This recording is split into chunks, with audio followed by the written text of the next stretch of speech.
Good morning everyone. तो last classes में मैंने आप लोगों को कुछ फिजिकल क्वांटिटीज़ के डायमेंशंस कैसे कैलकुलेट करते हैं in term of especially M L T. In generally M L T के फॉर्मेट में जब लेकर के आना ना, where M is the mass, L is the length, T is the time. तो इस फॉर्मेट में जो लिखने को डायमेंशंस कह रहे थे, उसमें हम लोग डिफरेंट फिजिकल क्वांटिटीज़ के डायमेंशंस को लिखने का प्रैक्टिस किए थे। ठीक है, फाइंड करने का कोशिश किए थे। फिर कल लास्ट डे हम लोगों ने, ठीक है, डिफरेंट बहुत सारे फिजिकल क्वांटिटीज़ थे जिनका डायमेंशंस, ठीक है, मैंने आप लोगों को इन फॉर्म ऑफ असाइनमेंट भेजा था।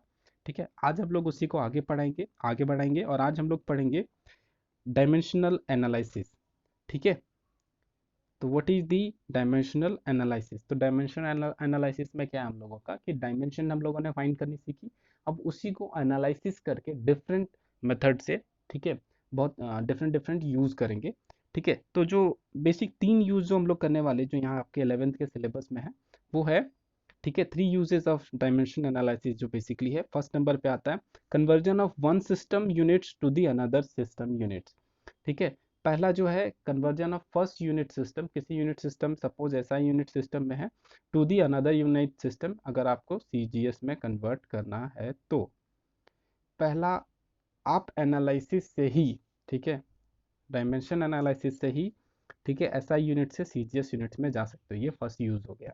ठीक है, एक बार फिर से मैं याद दिला रहा हूँ कि डायमेंशन बेसिकली क्या है। तो dimension is the count of number of fundamental units used in A derive physical quantity. किसी पर्टिकुलर डिराइव फिजिकल क्वांटिटी में कितने number of fundamental units use हुए हैं, ये जो टर्म्स रिप्रेजेंट करने का काम करती है, जो इक्वेशन इस चीज़ को रिप्रेजेंट करती है, उसको हम लोग डायमेंशनल इक्वेशंस कहते हैं, और उस पर्टिकुलर टर्म को हम लोग dimension of that particular derived quantity को कहते हैं।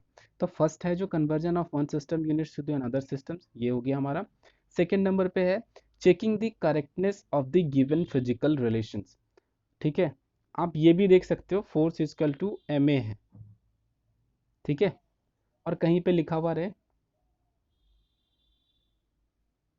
एम ए है, या फिर force equal to M by A है, या फिर force equal to A by M है। आपको डिसाइड करना है कि which one is correct. Which one is correct कहने का मतलब है M A is the correct one, और M by A is correct one, A by M is correct one. Which one is the correct for the force. ठीक है, तो ये भी आप चेक कर सकते हो कि फोर्स के साथ जो एक्सप्रेशन होगा उसमें से जो फिजिकल क्वांटिटीज हैं, ठीक है, उनका रिलेशन कब सही डिसाइडेड है कि नहीं, यानी उनका मल्टीप्लिकेशन डिवीजन जो भी है वो सही तरीके से किया गया है या नहीं है। ठीक है, एंड जो थर्ड वन है to derive the relationship between various physical quantity. Different different physical quantity जो हैं उनके बीच में रिलेशनशिप स्टेबलाइज करने का काम करेंगे।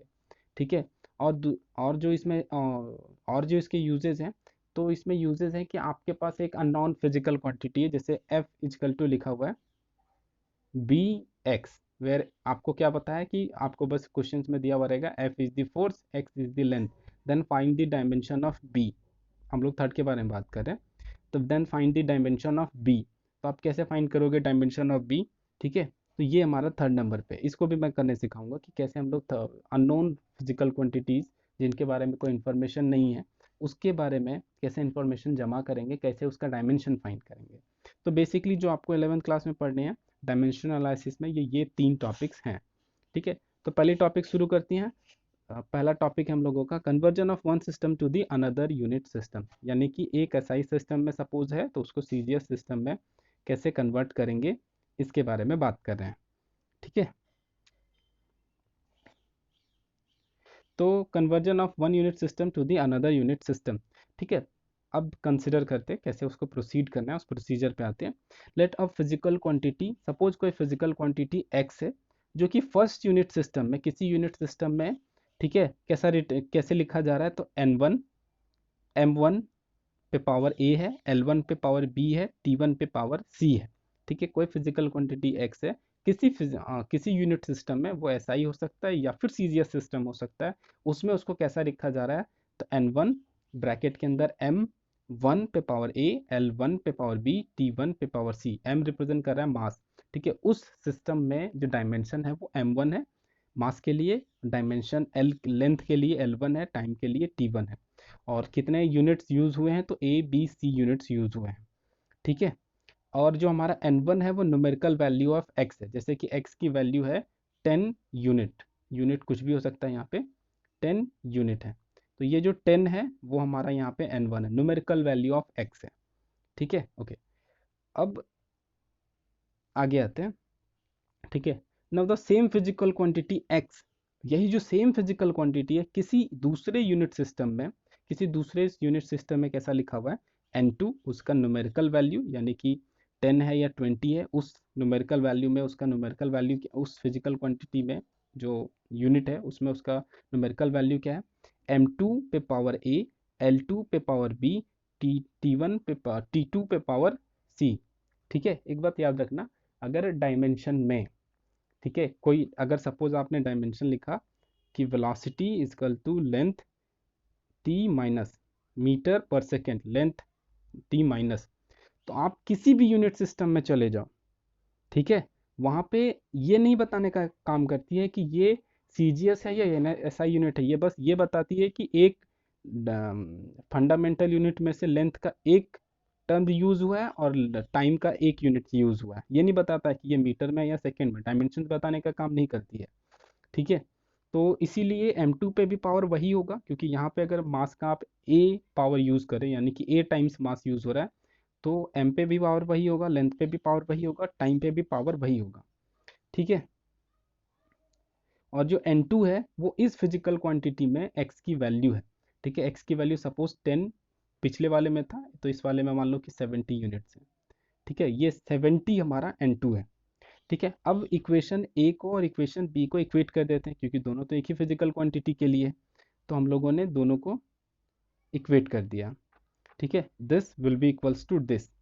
तो हम लोग क्या पाते हैं, हम लोग को क्या मिलता है, ये उठा करके, ये उठा करके इधर डिवाइड में भेज दो, या फिर इसको उठा करके इसको इधर डिवाइड में भेज दो, आप किसको किस में कन्वर्ट करना चाहते हो उस पर डिपेंड करेगा।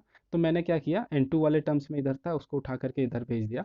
तो क्या देखोगे कि n2 है, ठीक है, n1 तो बाहर ही रहेगा, ठीक है, यहाँ m1 डिवाइडेड बाई m2 हो गया, l1 डिवाइडेड बाई l2 हो गया, t1 डिवाइडेड बाई t2 हो गया, और m1 डिवाइडेड बाई m2 पे पावर a है, l1 डिवाइडेड बाई l2 पे पावर b है, t1 डिवाइडेड बाई t2 पे पावर c है। ठीक है। तो इससे आपको, ये आपका सेकेंड सिस्टम में न्यूमेरिकल वैल्यू है ना, इससे आपको सेकेंड सिस्टम में, जो सेकेंड यूनिट सिस्टम है, उसमें आपका उसका न्यूमेरिकल वैल्यू आपको पता चल जाएगा। मान लो कि आपको फर्स्ट वाले में न्यूमेरिकल वैल्यू आपको पता है, आप चाहते हो कि सेकेंड वाले में, यानी कि एसआई में आपको वैल्यू पता है, आप जानना चाहते हो कि सीजीएस में उसका न्यूमेरिकल वैल्यू कितना होगा। ठीक है, तो इस प्रोसेस को यूज़ करेंगे। अब इसको बेटर होगा एग्जाम्पल से समझें तो ज़्यादा समझ में आएगा। ठीक है। कन्वर्ट 10 जूल, 10 जूल दिया हुआ है, किस किस सिस्टम में दिया हुआ है, जूल लिखा हुआ है तो एसआई सिस्टम में, तो कन्वर्ट 10 जूल इनटू अर्ग। ठीक है, अर्ग हमारा होता है सीजीएस सिस्टम में, यूजिंग डायमेंशनल एनालिसिस। ठीक है, आपके पास दिया हुआ है एसआई, आपको जाना कहाँ पे है, सीजीएस में, C stand for centimetre, G stand for grams, S stand for seconds, आपको कन्वर्ट करके यहाँ से यहाँ आने का काम करना है। ठीक है, तो पहला बात तो डायमेंशन ऑफ एनर्जी निकालो। तो डायमेंशन ऑफ एनर्जी मैंने आप लोगों को दिखाया था, dimension of energy is equal to force into displacement होता है, और वहाँ पे देखा था कि फोर्स का dimension M L T minus two था, तो एनर्जी का dimension M L square T minus two हो जा रहा था। ठीक है, तो एनर्जी का डायमेंशन हमारा M L square T minus two है, which is the dimension of energy. Okay.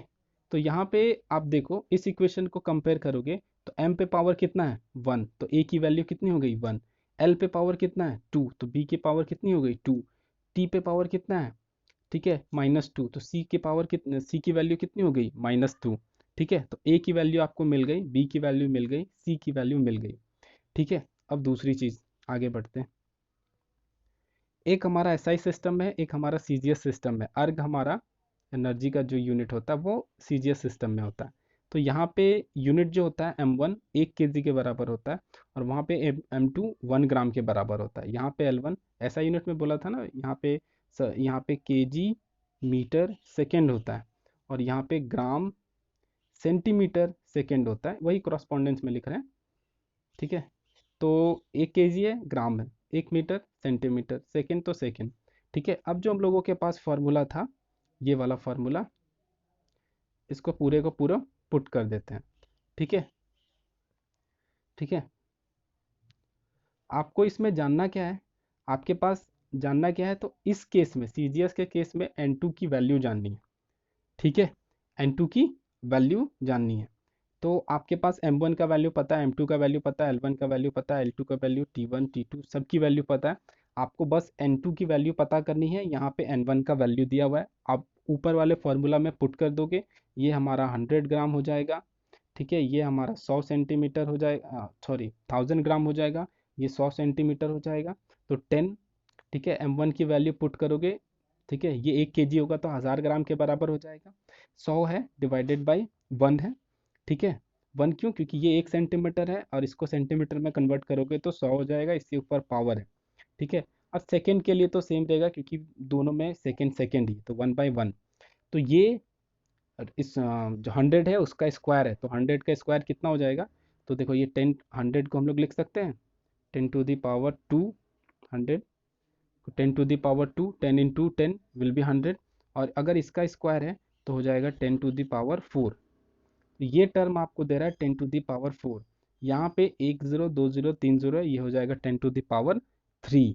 ठीक है, और जो हमारा N1 का वैल्यू था, पता है कि वो कितना था, 10 जूल था ना, तो N1 की वैल्यू पता है हम लोगों को 10। तो देखो कितना हो गया, 4 + 3 7 और एक और 0, यानी कि टोटल 10⁸। ठीक है, यानी N2 की वैल्यू हो जाएगी 10⁸। इसका मतलब हुआ कि 1 जूल इज इक्वल टू 10⁸ अर्ग, यानी कि आपका जो N1 का वैल्यू था 10 जूल है। ठीक है, 10 जूल है, उसी को अगर आप, ठीक है, सीजीएस सिस्टम में लेकर के जाते हो तो वहां पे N2 की वैल्यू 10⁸ अर्ग हो जाएगा। ठीक है, ये था कन्वर्जेंस, यानी आपको एक सिस्टम में, एक सिस्टम यूनिट में आपको वैल्यू पता है, अब दूसरे सिस्टम में उसकी वैल्यू पता करना चाहते हो। ठीक है, उस दूसरे सिस्टम में उसकी न्यूमेरिकल वैल्यू पता करना चाहते हो तो आप डायमेंशनल एनालिसिस यूज कर सकते हो, और बस इस फॉर्मूले को यूज करना है। ठीक है, एक सिस्टम यूनिट में आप इसको रिवर्स भी यूज कर सकते हो, मतलब कि आपको जैसे सीजीएस आपको पता होता, सिर्फ सीजीएस की वैल्यू पता हो, आप एसआई में जाना चाहते हो, तो आपको N1 की वैल्यू निकालनी है, तो N1 की वैल्यू निकालनी है तो इसको इधर डिवाइड में भेजोगे, तो थोड़ा सा जस्ट उल्टा हो जाएगा, M2/M1 हो जाएगा, L2/L1 हो जाएगा, तो यहाँ पे आपको N1 की वैल्यू मिलेगी। ठीक है, अगर आपको N2 की वैल्यू निकालनी है तो फिर, ठीक है, इसी प्रोसेस को सेम करना होगा। और आपको जो ये M1 और M2 की वैल्यू है, दोनों सिस्टम यूनिट्स में M1 का जो यूनिट है वो आपको लिखना है। जैसे कि इसमें 1 kg लिए, तो इसमें हमारा CGS में 1 ग्राम होता है, तो M1 जो SI में हो जाएगा वो कितने के बराबर हो जाएगा, 1000 ग्राम के बराबर होगा। उसी बेसिस पे हम लोगों ने ये कन्वर्जन किया है। ठीक है, आगे नेक्स्ट क्लास में हम लोग देखेंगे डिफरेंट नॉन फिजिकल क्वांटिटीज़ के कैसे हम लोग फाइंड करते हैं डायमेंशंस। ठीक है, और ये भी देखेंगे कि कैसे हम लोग चेक करेंगे कि जो रिलेशंस हम लोगों के पास किसी भी फिजिकल क्वांटिटी का दिया हुआ है वो करेक्ट है कि नहीं, using the dimensional analysis. Okay, आगे नेक्स्ट क्लास में पढ़ते हैं।